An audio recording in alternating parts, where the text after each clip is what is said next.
Hello beautiful soul! Welcome back to my channel. This is Meisha Amir from Japan, Kaban Leo. This reading is for you. Tingnan natin na iyong March 1 to 7, 2026. Maraming salamat muna sa mga subscriber, new subscriber, cross-watcher, at sa mga bagong pasok dyan. Welcome na welcome kayo sa bahay ni Ate Aimee. Maraming salamat din sa mga nagpa-personal reading. Kung gusto niyo na energy niyo lang talaga, ang gusto niyo makuha natin, all the details is in description below. Paka-check na lang. General reading tayo, Leo, kunin mo lang ang sayo, at itapon ang hindi naman talaga sa'yo. Maaring vice versa, energy mo, energy ng person mo, energy ng malapit sa puso mo, nangyayari or mangyayari pa lang. Use your own intuition, lawakan nyo ang iyong isipan, ano man ang gender mo, ano man ang edad mo. Wala sa baraha ang kapalaran ng tao, kayo pa rin ang makapagpapabago nito. Gawin yung guide, yung mga warning na pwedeng lumabas, hindi yung negative warning yun, para magkaroon din kayo ng awareness sa mga bagay o sitwasyon na pwede maganap sa inyo. Para change of decision or pwedeng mga bagay na pwedeng maiwasan. Pero kung gusto mo talaga na positive reading lang gusto mo marinig, hindi itong channel na to para sa'yo. Tingnan muna natin, Leo. Ang gulo ng barahan ni ate. Yan, inayos ko na.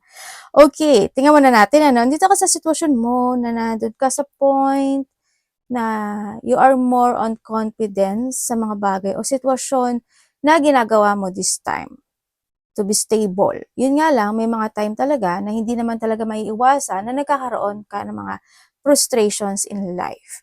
Nandun din yung point na sitwasyon mo na may mga minamanifest ka rin sa buhay mo. Hindi lang naman sa'yo actually, together with comes to your family din, nandun ka sa point na yun. Nandun din yung point na may mga begin of a situation, may mga begin of the project, o may mga ginagawa ka ng mga bagong proyekto or creation or doing something na idea man yan or creative idea na you want to make it reality. Nandun ka sa point na yon. Nagiging more on wiser and stronger ka this time kasi nandun din yung point na may mga bagay ka na pinagpupukusan. Nandun din yung point na handun yung lakas ng loob mo, handun yung katatagan, tibay, handun yung tibay ng loob ako. May mga ginagawa ka na gusto mong, para may mga iminumove ka na situation, nilalakad na situation, o ina-action na situation. Handun din yung point na may mga instant opportunities, ganun ka na ina-actionan this time. Sa nakikita ko sa'yo dito. And then also, ang nakikita ko rin sa'yo is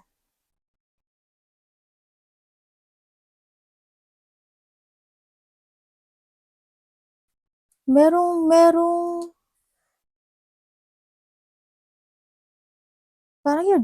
parang meron kang naumpisahan na isang sitwasyon na gusto mo nang tapusin or gusto mong tapusin this time. Handito rin yung pagbibigay ng advice and support, sa mga tao o sa tao na connected sa iyo. Nandun din yung point na yon.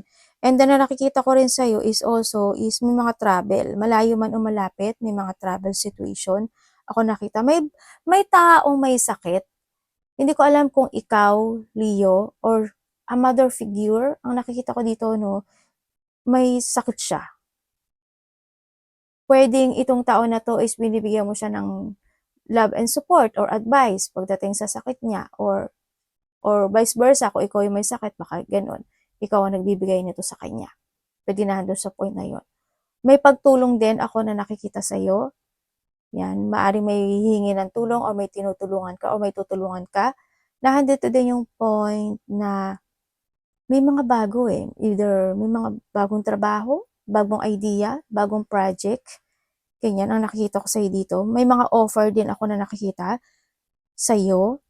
May tao na ko-connect sa'yo or ikaw ang ko-connect, person na medyo may distance Pwedeng nasa ibang bansa, nasa ibang probinsya, o nasa kalapit baryo. Pwedeng na doon. Vice versa tayo.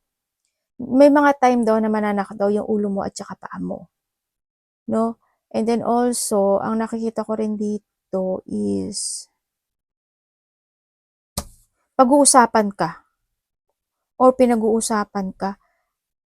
May group of person Hindi ko alam kung ano yun. Pero siguro may mga ililid ka na isang sitwasyon sa buhay mo. Yun ang nakikita ko dito. Sa'yo.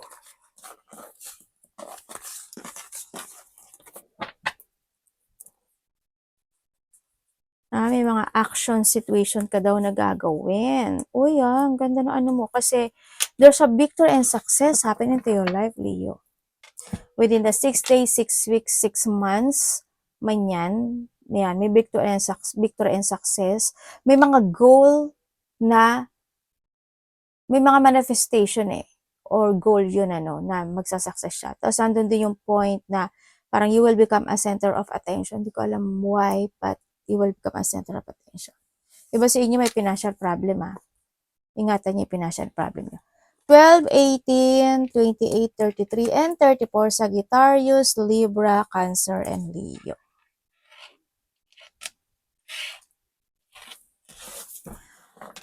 Okay. Nandito ka sa sitwasyon mo na yung mga bagay ka na iniisip.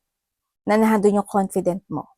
No, may mga bagay o sitwasyon ka na gusto mong panindigan o pinaninindigan and you take it action do sa sitwasyon mo na yon, na gusto mo maging positive talaga yung sitwasyon na yon.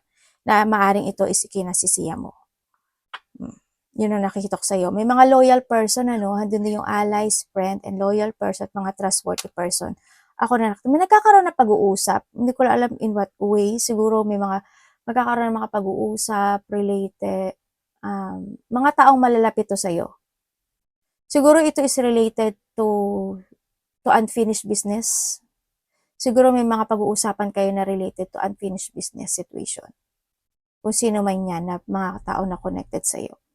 And then also is, sa iba sa inyo is magkakaroon ka ng questioning, quarrel sa isang taong lalaki.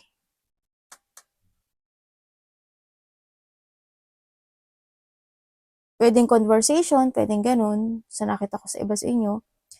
And then also, ang nakikita ko rin sa iyo is may mga chismis, no?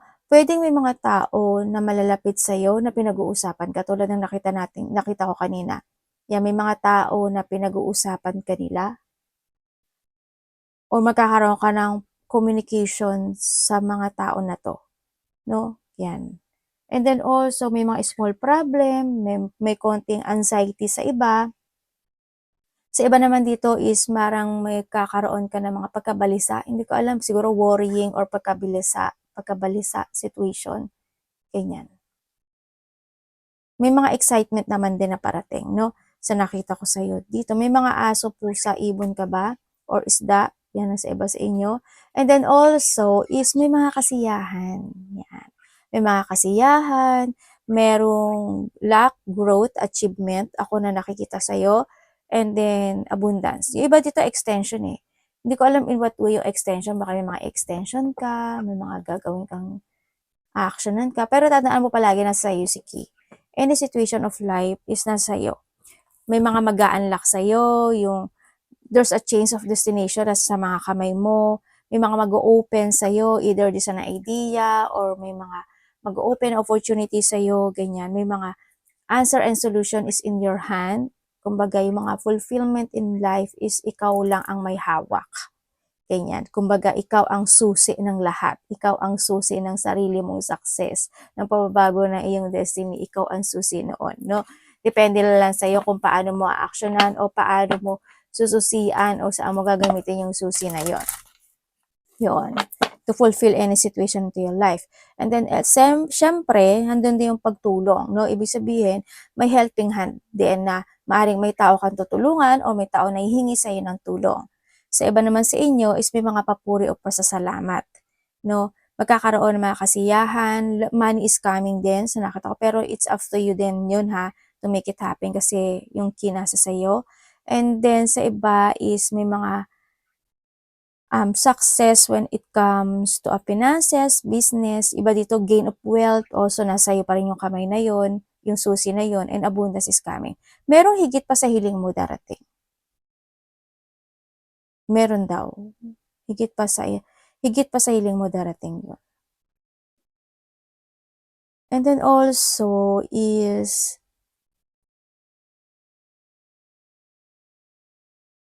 medyo iwasan mo na lang kung magkakaroon ka ng, iwasan mo yung mga pagtatalo, no? Pagtatalo sa mga tao na pwedeng kumonek sa'yo, sa mga tao nakakonek sa'yo, ganyan. Yan. don't compete yourself in the past situation or don't compete yourself sa mga tao na pwede makadistract sa'yo. Ganyan. Masabaan mo pa yung susi mo. Leo. Your energy.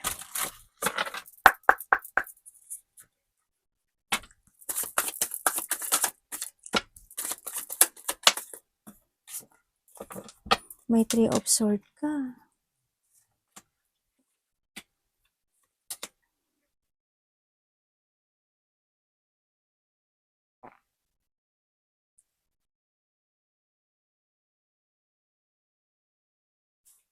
Mag-ingat ka na lang, ano, yung iba sa inyo, may mga unexpected talaga mangyayari sa'yo.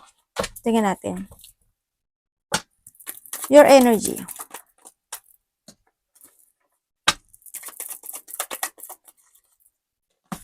Okay, energy mo this time, ang nakikita ko sa'yo is magkakaroon ka daw ng mga pagpaplano sa buhay. Yeah, may mga bagong plano o may mga paplanuhin ka this time.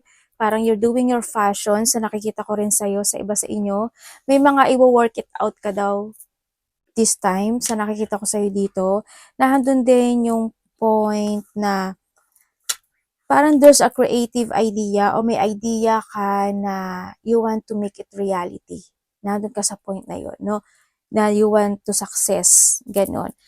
Magiging very active ka rin this time. Siguro mas more on ideas or kaya is mga going out situation ka na gagawin, may mga actionan ka, magiging very adventurous ka, or may mga sitwasyon na ikaka-excite ng iba sa inyo by this time, no? Sa nakikita ko dito.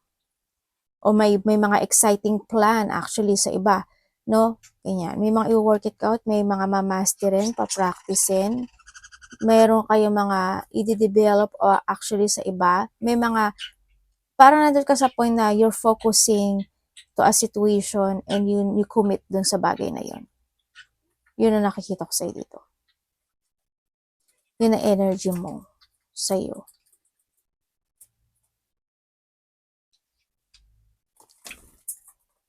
More on confident ka dito, no? Parang nandun yung mas magiging very creative ka this time. May mga kasi idea ako nakikita sa'yo. Parang meron din ako nakikita sa'yo dito na parang magti-take a risk ka. Parang also yung iba sa inyo is siguro is pagdating sa sarili mo, siguro mas more mo i-work it out yung sarili mo, ganyan. Baka maglalakad-lakad ka, mag-work it out ka, may mga bagay ka na gusto mong gawin, mga ganun. Anong parating kay Leo? Kung ano man yung mga i-work it out. Either mga practicing something o paplanuhin, no? Parating kay Leo.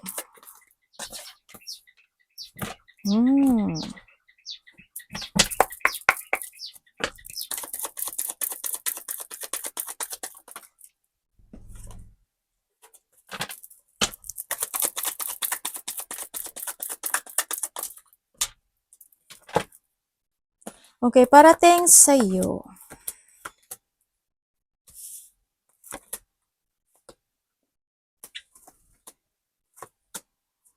Okay.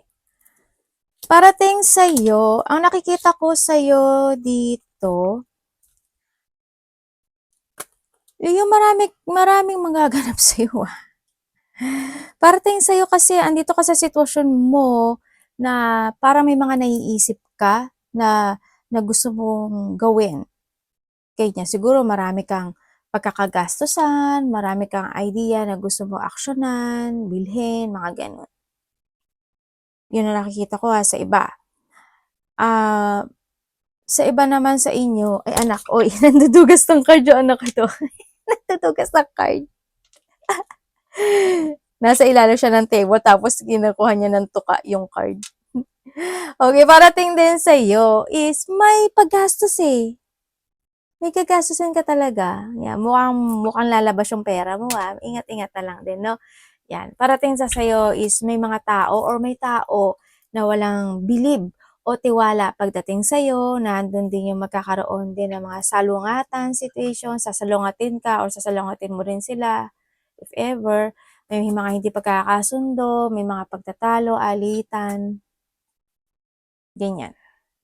Medyo habaan mo na lang yung PC mo, no? Yan. Eh, natural na kasi yan sa'yo eh, yung mga taong hindi ka gusto.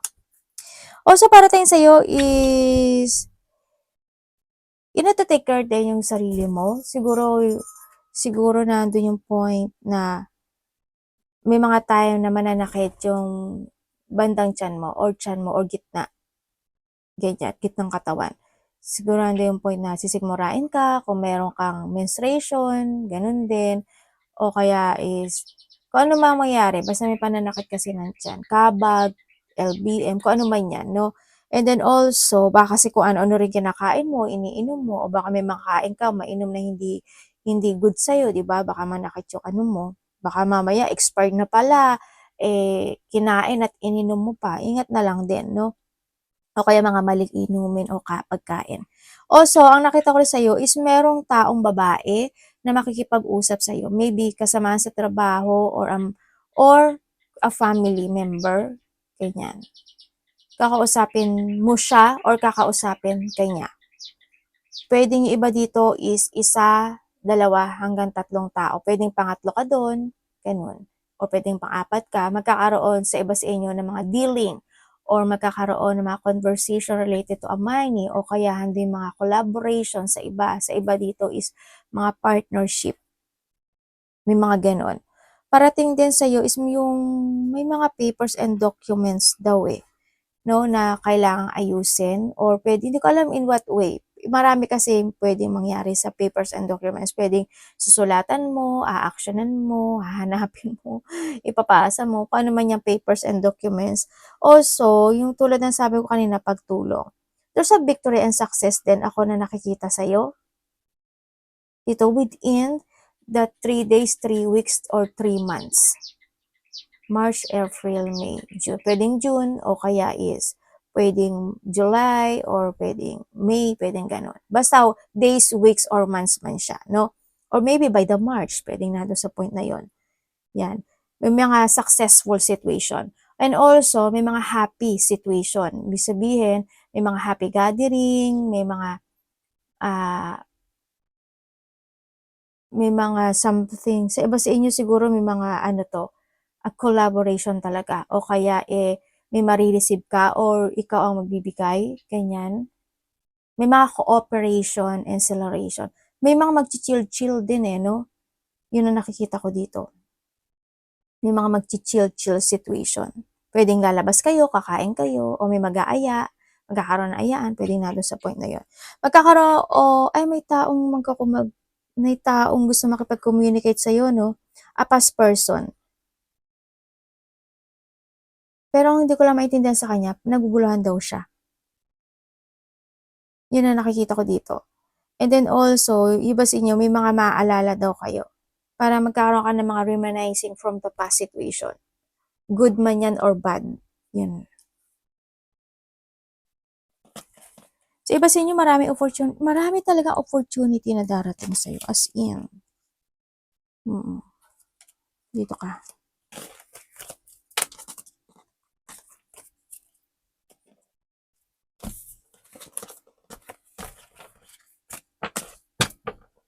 Ano ang tingin natin dapat mag-iwasan? Dapat iwasan ni Leo.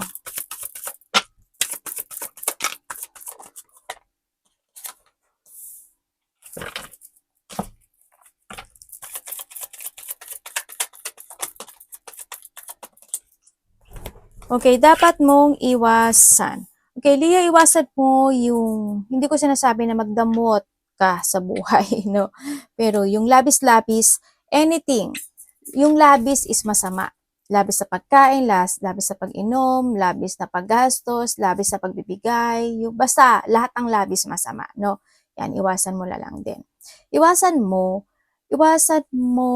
syempre yung mga sadness or magkaroon ka ng mga frustration. Kumbaga, pag-isipan mong maigi yung mga bagay-bagay o sitwasyon mo para hindi maging sadness as frustration outcome yon, no? O hindi maging o pangit yung outcome nun.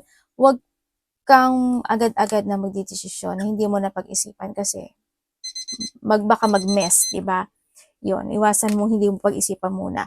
Siyempre, iwasan mo rin is not to release or escape o ilaya yung sarili mo sa isang sitwasyon na pwede mo talaga ika-frustrate, ganyan. Pwede mo ika-painful, ganyan. Tsaka, iwasan mo hindi ka magplano maigi.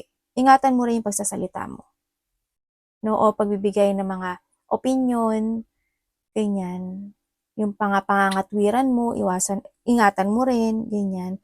Iwasan mo rin, basta make a plan, iwasan mo yung mga taong bastos, o being rude, mga, yung mga, kung may bisyo ka, marami kasi klase ang bisyo no? Halimbawa, palagastos ka, bisyo mo, kasi syempre, yun yung relaxation mo, di ba? Doon ka nakakahugot ng relaxation. Kung ano man yan, if you have a bisyo, or may mga taong may bisyo, or mga taong hindi makakagot sa'yo, iwasan mo na lang din. Yan, yung bahala na situation, ma-unfocus, iwasan mo rin. And also, yung magka-doubt ka, o ma-lack of idea, lack of focus, ma-lack of clarity ka, or yung ma-unproductive ka, iwasan mo rin, no? Yung tamarin ka, hindi ka magkikilos, hindi ka mag-action, hindi mo ka mag-pursue sa mga bagay na gusto mong gawin, ganyan. You need to see the fact then of the situation, sa nakita ko sa'yo dito.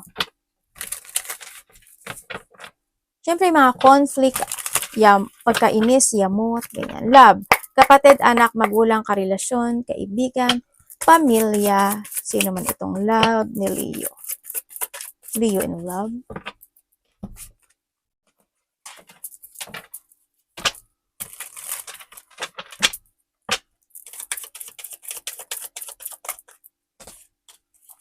Uy, meron na.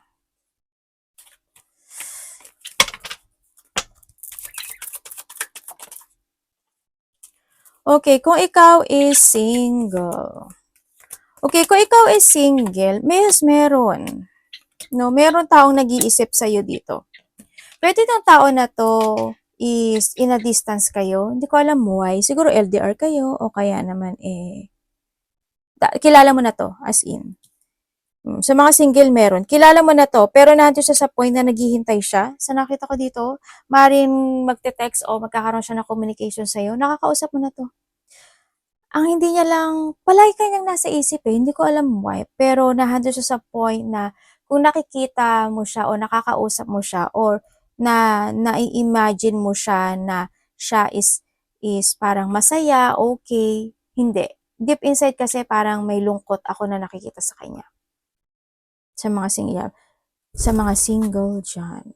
Yun, may tao dito. Sa iba sa inyo, kung hindi nyo ba ito nakikilala, is makikita mo siya in a group of person, sa isang grupo, pwedeng sa may mga events, parties, ganyan, sa mga celebration, yan.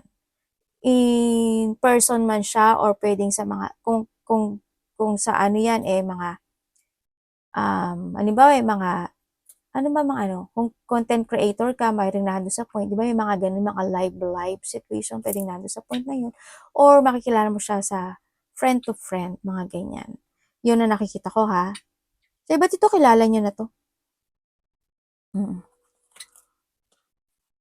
Pwedeng nandun sa point na hindi ka lang interesado ka sa kanya, nasa isip mo naman siya, pero parang hindi ka ganun ka-sure. Pagdating sa kanya, pwede nandun sa point ka nandun ka sa point na yon. Pwedeng may mga point na hindi ka nagiging interested sa kanya. Ganyan. Pwedeng nakikita mo sa kanya yung two-sided ng kanyang personality, kaya medyo parang hindi ka interesado o nawawalan ka na interesado sa kanya. Pwedeng nandun sa point na yun na yung iba. Sa iba naman sa inyo, kung kayo is nagkahiwalay, oo, nagkahiwalay natin. Kasi why? Nagkaroon na pag-backstab. Nagkaroon ng third party sa relationship na to. No? Andoon yung mga sadness situation. Nagkaroon ng lungkot. Pero isa sa inyo, dito sa sitwasyon kasi is, they want forgiveness, no? Dito sa sitwasyon. Lagi kanyang naiisip, or palagi, maaring itong tao na to, nung kayo pa, is palagi mo lang siya pinagbibigyan. Palagi ka nagiging mabait at nagiging patient sa kanya. Kahit na alam mo na may something na, no? Yun ang nakikita ko sa'yo dito. Pero dumating talaga yung point na wala eh. Hindi siya naging matatag masyado kasi nagkaroon din talaga ng sikreto pagdating sa connection na ito. Hanggang sa dumating yung point na, syempre, andun na yung paghihiwalay, you choose your path. Sa nakita ko sa'yo dito, you choose your path at ibinalik mo rin yung dati mong energy, ikaw, no? Kumbaga, dumating ka na rin kasi sa point na napagod ka na, no? Kaya, umiwas ka na at nag-let go ka na talaga or vice versa. Yun ang nakikita ko. Pero sa kanya kasi, dito sa sitwasyon, gusto pa rin niya ng getting together. Kasi ikaw ang nasa isip niya. Ikaw, maaring napapanaginipan ka nitong tao na to. Yun. And then also, kung kayo naman is connected nitong tao na to, maaring itong tao na to is, ikaw or siya, no, mabait yung tao na to sa'yo. Sa nakikita ko dito. They offering you always something. Andun yung love, andun yung, alam mo yung kahit na minsan na nagkakaroon siya ng mga sadness or pain sa connection na ito o sa trabaho man niya, pero pilit niya pa rin na ipinaglalaban or maybe there's a blockage when it comes sa connection, pilit pa rin niya ipinaglalaban yung sitwasyon. Alam mo kahit na napapagod na ako, ganyan, pinipilit ko pa rin yung na maging okay at maging maganda yung connection nating dalawa. Na doon, it's more on, ang haba rin ng pasensya nito, no, sa nakikita ko dito. May anak ba kayo, isa?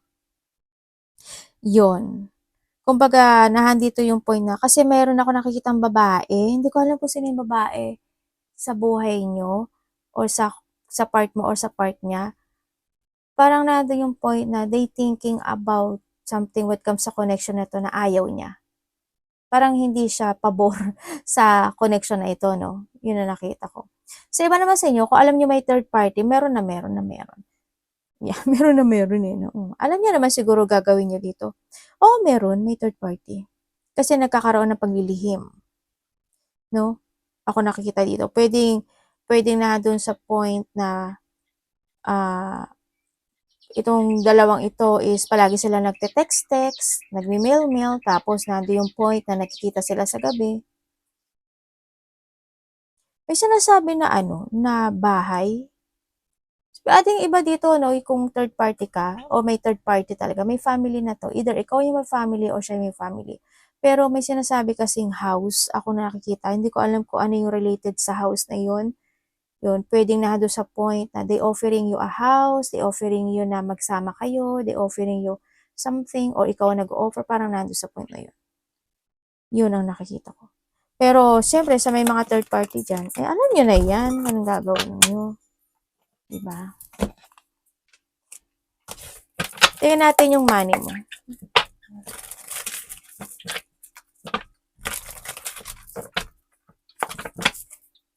Nagti-three of sword ka talaga, oh.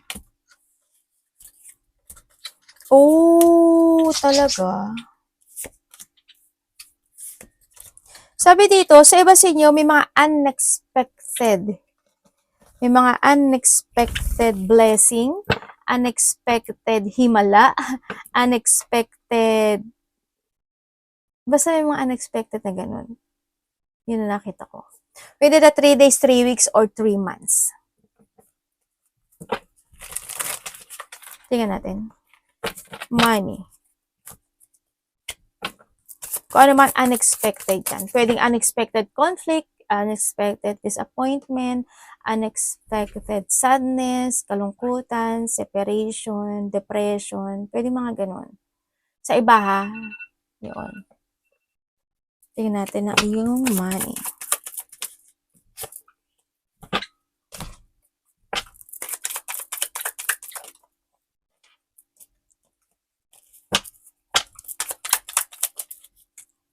Okay, pagdating sa money mo, nandun ka naman sa sitwasyon mo na aware ka pagdating sa money mo, no? You take it action, nandun naman talaga yung awareness na nangyayari sa'yo.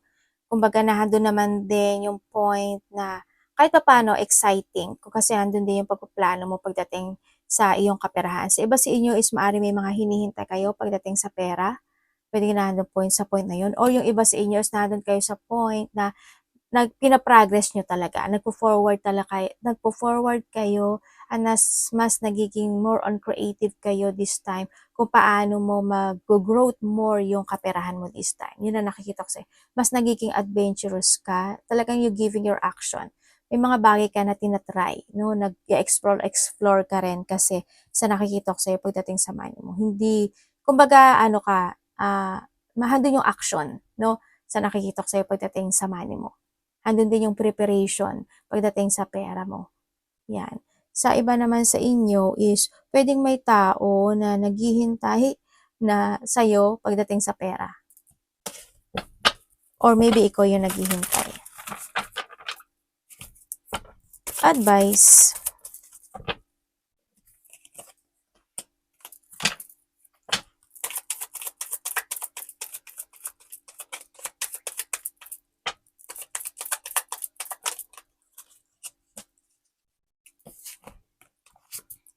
Okay, pagdating sa advice. When it comes sa advice, ang sinasabi sa'yo dito, this is a time na may mga bagay ka na kailangan mo nang harapin. Yung mga obstacle ng buhay mo, no?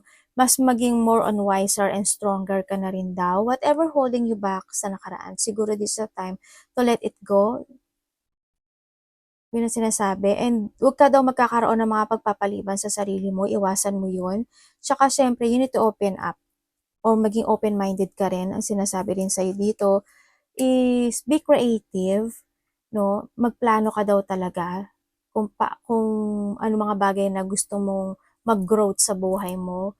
Tulad ng sabi ko kanina, take it action, moving forward, and awareness. Do your passion to growth. Tsaka may mga sitwasyon daw na kailangan mo maghigpit ang sinasabi, no? Siguro may mga bagay ka na kailangan mo talaga maghigpit. Yun ang sinasabi dito. Yun. And syempre, andun din yung point na focus and give effort, no? Sa mga bagay o sitwasyon sa buhay mo na talagang gusto mo mag-growth. Mag-forward ka lang sa mga plano mo this time. Ano ka lang, spread your wings and fly high. Explore lang na explore. Gawa lang ng gawa, no? Yun ang nakikita ko. Pag nadapa, ahon, tayo. Dapa, ahon, tayo. Yan. Nandun sa point na yon. And syempre, don't lose, loss of thought kung kinakailangan din sometimes to relax is try mo din mag-meditate, no? Or try to relax din sa mga bagay o sitwasyon mo sa buhay mo. Kung may mga time na hindi ka nakapagtutulog, bumawi ka. And syempre, kailangan mo din ng katahimikan at kailangan mong i-let go yung mga worrying and mga anxiety na pwedeng pumasok o dumaan sa buhay mo. Magtiwala ka lang sa sarili mo at magtiwala ka lang sa mga bagay na mapagtatanggol pa yan mo. Arigatou namaste, God bless.